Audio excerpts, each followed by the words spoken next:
tell me about, I got a few other questions. What's going on with BRICS? What's going on with Brazil?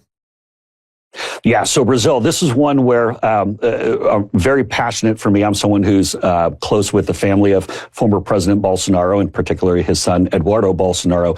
So what's happened in Brazil, and this is so unique and different from other areas of the world, you have a Supreme Court there, but don't think of like Justice Roberts and Sonia Sotomayor. Think of, in Brazil, the Supreme Court.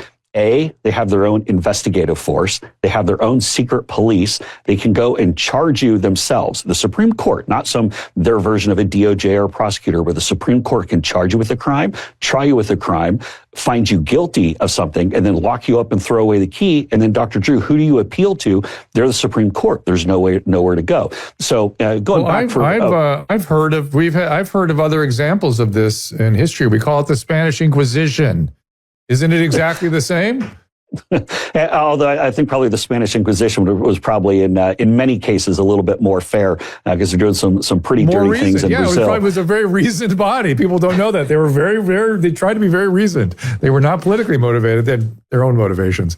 But anyway, yes, so in 2021, I visited Brazil at the invitation of former President Bolsonaro and his son Eduardo, who was a federal deputy as well as CPAC in Brazil, and is now the exact same Supreme Court justice who is charging President Bolsonaro with something that would put him in prison for the next 35 years. And they've completely turned Brazil on its head. And so what President Trump is trying to do is say, look, if you're going to go run these undemocratic activities, whether it be some completely false nonsense they're going after President Bolsonaro on, or, by the way, this same judge, they kicked off True Social out of Brazil. Rumble is now banned out of Brazil.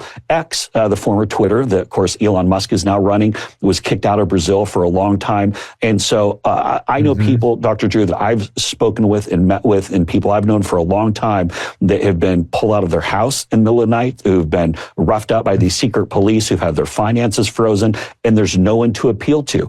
All the while, and here's why it matters, and I'm going to land the plane here.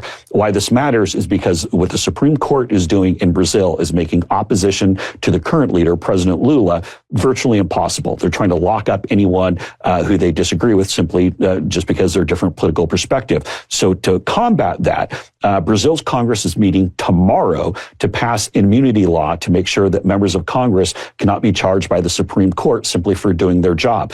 What they can then do is then go and take certain actions that right now they've been afraid to do, because it's been said from the Supreme Court, if you get out of line, if you say something that differs with their ideology, then they'll just come and lock you up and throw away the key. While this is happening, the reason why this is important is because now China and the CCP have massively grown their influence in Brazil. That affects America. That affects everything that we're doing in the Western Hemisphere. And so this Supreme Court Justice, Alexandre de Moraes, the same one who detained me, the same one who's wanting to throw President Bolsonaro in prison for 35 years, is making it okay for the CCP to get a massive foothold in the Western Hemisphere. That's why it matters for Americans.